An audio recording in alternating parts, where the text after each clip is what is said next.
Hello, Hecate devotees, witches, and fellow cultists alike out there. Today's video is on the subject of Hecate and sex.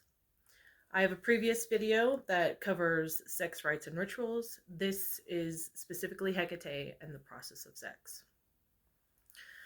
This subject got started by a friend of mine a while ago.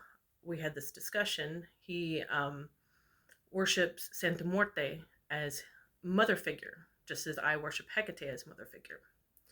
And he brought up the question, I have my altar in my bedroom. My main altar is my bedroom, and my secondary altar is out on the front patio, so she guards the threshold. And he says, I personally couldn't have Santa Muerte in my bedroom because I see her as my mother, and I would feel uncomfortable with my mother seeing me have sex. He said, how do you handle that? Do you think of it the same way? And I said, no, I don't think of it the same way. I totally understood what he was saying, though. But I think because I'm a mom myself, I looked at motherhood and sex in that relation a little bit differently. So, like, to me, her being in my bedroom is more about empowering me in my sexualhood and as a female and as a mother than it was about, oh, mom's watching me do something naughty, right? So then that made me think about her involvement in sex and reincarnation. She has over 230 epitaphs out there, and a good 12 of them have to do with birth and female sexuality, or dealing with that entire process of relationship, sex, birth, and protection with it. So I'm going to cover a couple of her epitaphs and talk about them in accordance with her and in relation, and then I'll get up the other two subjects that I mentioned at the beginning of the video. So the first and foremost of Hecate's epitaphs is Zootrophis. Zootrophis is the spark of life. She is the manifestation of the zygote. She's when the sperm meets the egg and the cell starts subdividing into making a baby. She's the force, the primal fire, the cosmo. Even in Sarah Johnston Eel's book about Hecate and her sacred rites, she mentions her being the cosmic soul. The Peggy Psychon, I think that's how it's pronounced. And I apologize, I'm going to butcher some of these poor Latin names. But Peggy Psychon is the source of the soul, the cosmic soul. That's Hecate's, she's the force, the primal fire, the one that strikes, that makes you everything go into life. So Zootrophis, her epitaph, is the starting of the cells, making the baby, the nurture of life. She sits and over the womb and guards and guides the soul to develop into a human or not develop into human, because Hecate also, unfortunately, deals with untimely death. So there are stillborns and, unfortunately, abortion, and there's so many seedy levels of things, and I won't even say seedy, but downtrodden, painful experiences that Hecate inflicts for us to learn in the process, and childbirth and sex is no different in those subjects. So Zootrophis, if you wanted to conceive a baby, would be the right epitaph to invoke for Hecate, because she sparks the cells into subdividing into creating a being. Next we got Psychopomp. She's the soul guide. She not just guides and guards unliving, but living and reincarnating souls. After their judgment in the underworld, she takes them back to the earthly plane to be reborn.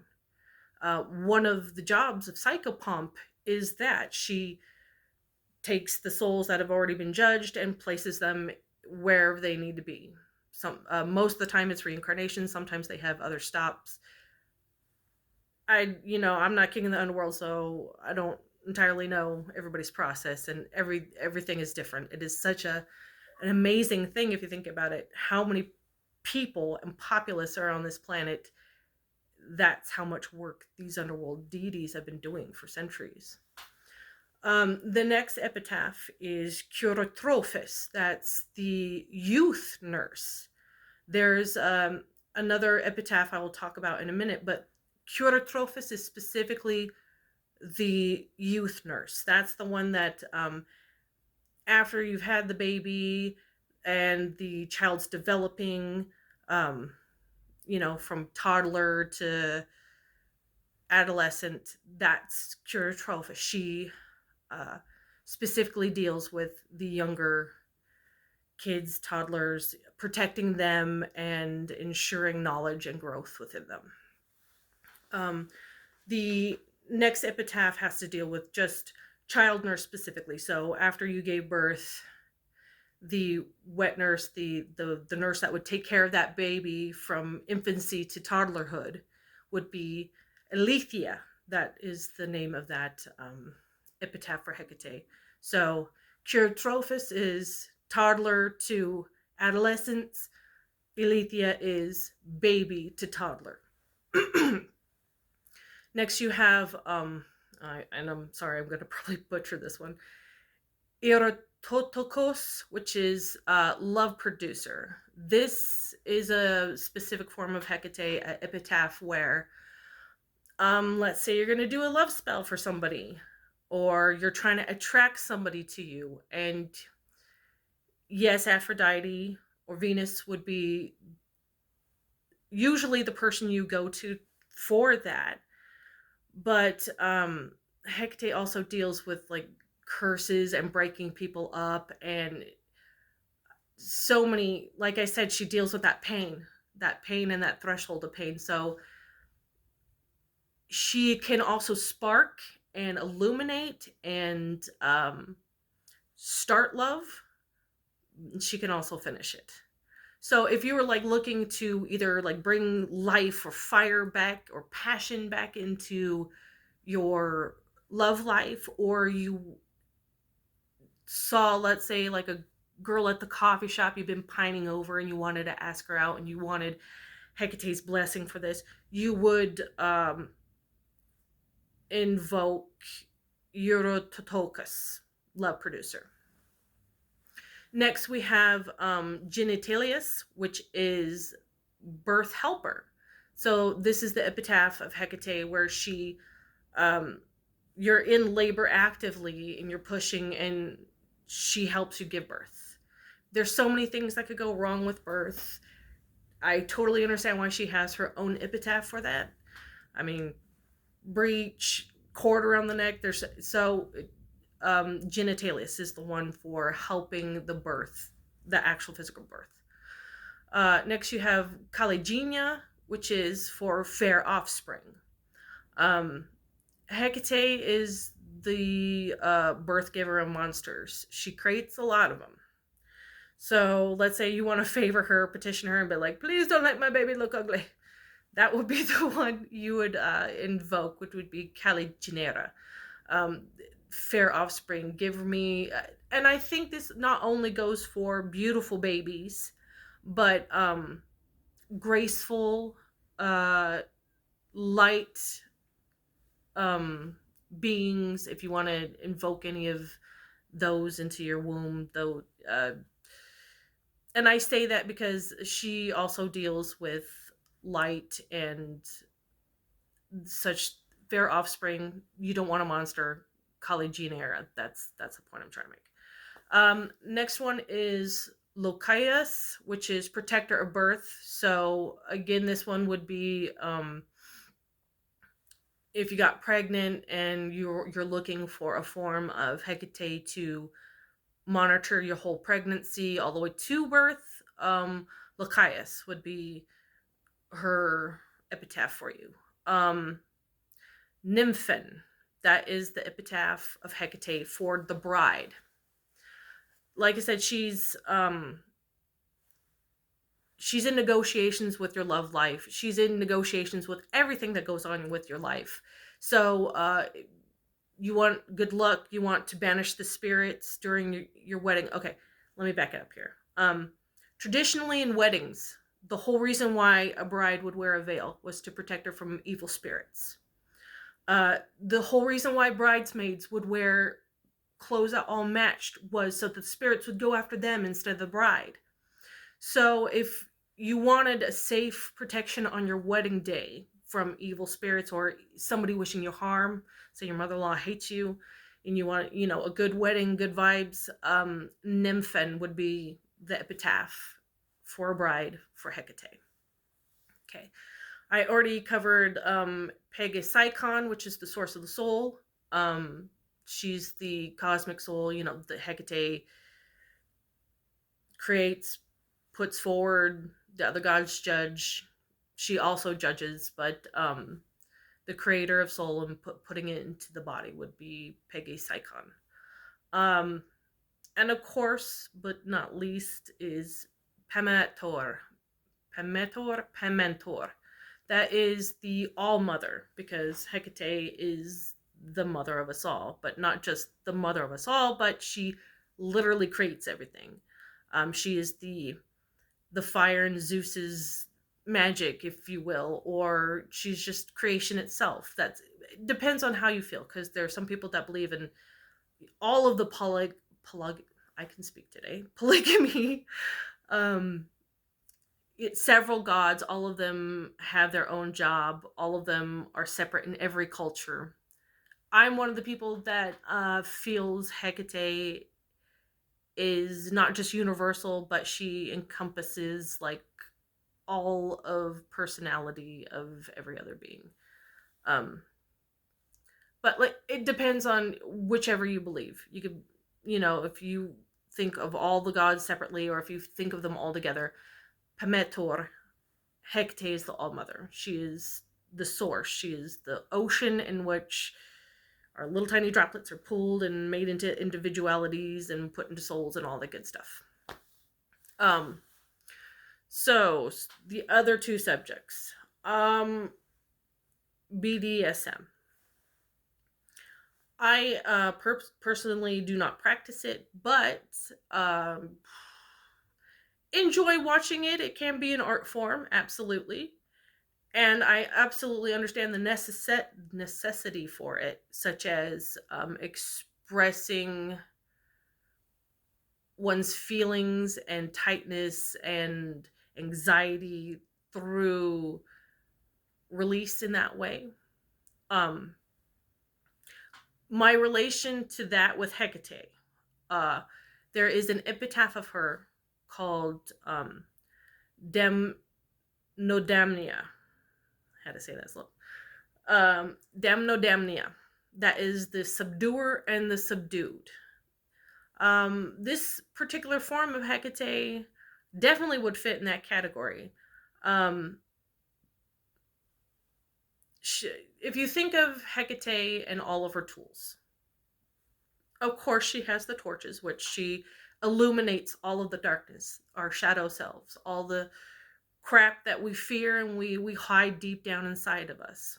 She has keys, so she unlocks all of the worlds and the spaces between.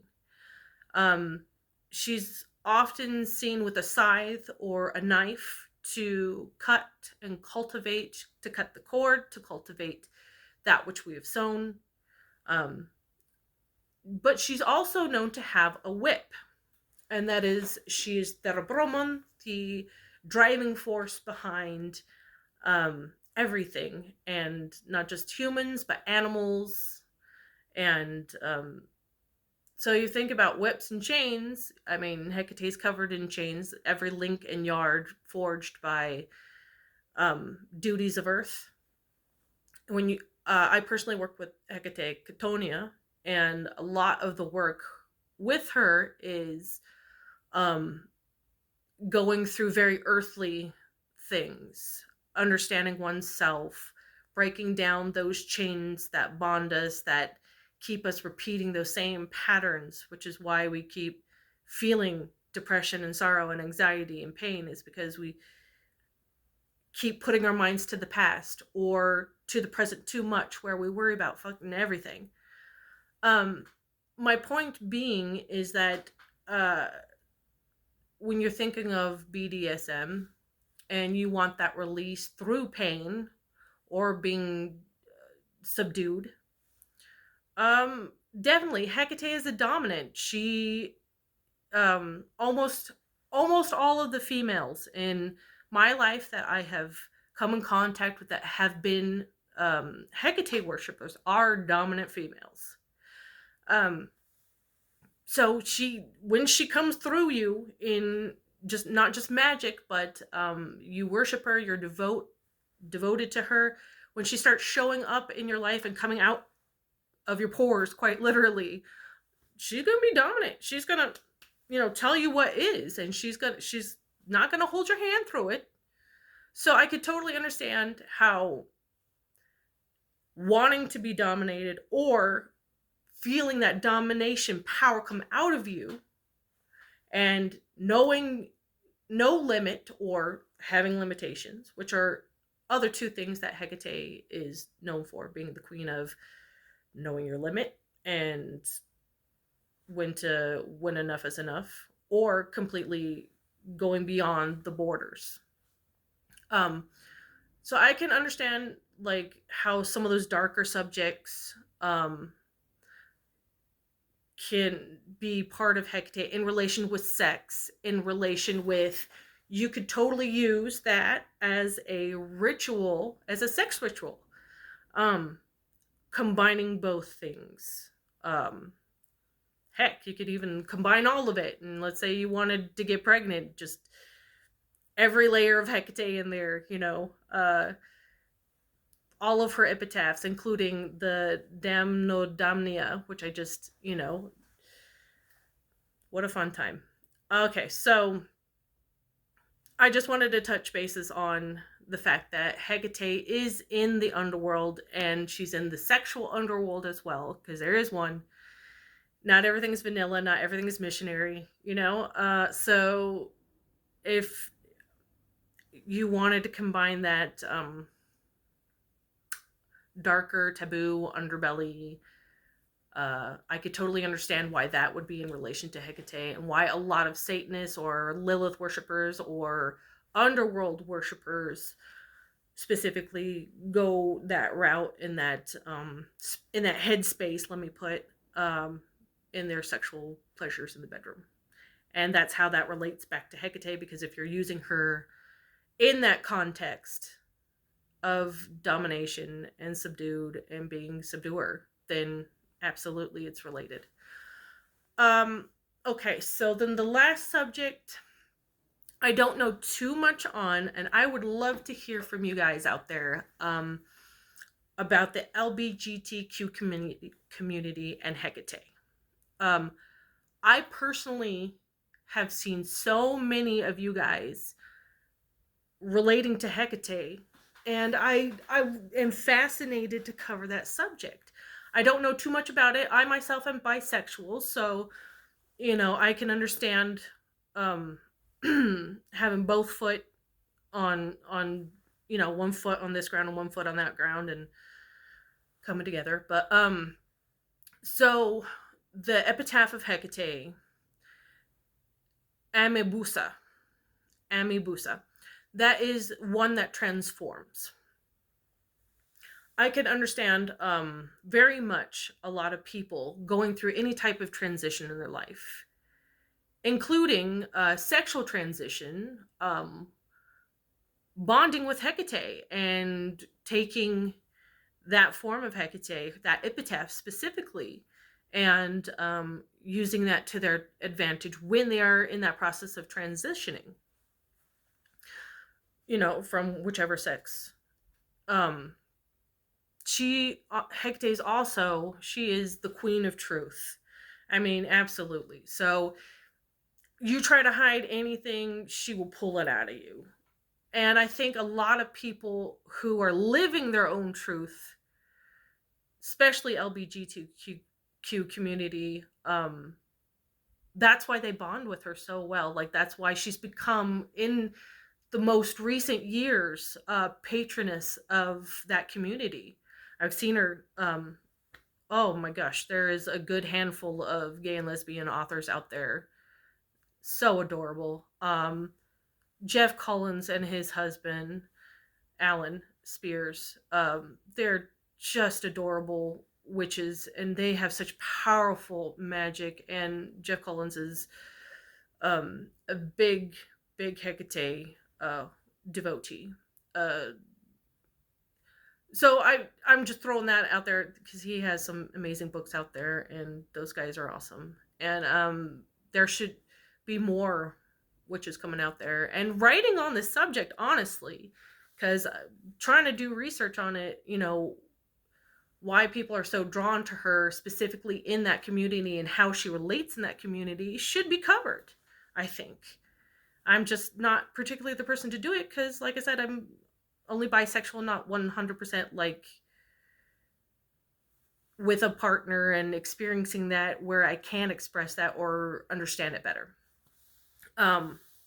So like I said, love to hear from both of those two communities. You want to talk to me about the BDSM and Hecate's relation? You want to talk to me about the LBGTQ community and Hecate's relation? Please, I'd love to hear this subject. Yeah, so outside of, I've covered all of her epitaphs that had to do with childbirth and protection of the youth, and I've mentioned the other epitaphs in relation to the other two communities. So on the subject of Hecate and sex, I think as long as you're not hurting anybody or anything, then go for it. And consent. Absolutely consent. Let me put that out there. Consent. We live in such a delicate time where that is consent. So with that, I hope you found this subject a little interesting. I haven't seen anybody else really cover all these epitaphs or relations to her. So, yeah, let me know what you think. And let me know from those communities if you so desire. And I'm fascinated by it. And I hope that this video finds you well. And have a good day. Bye-bye.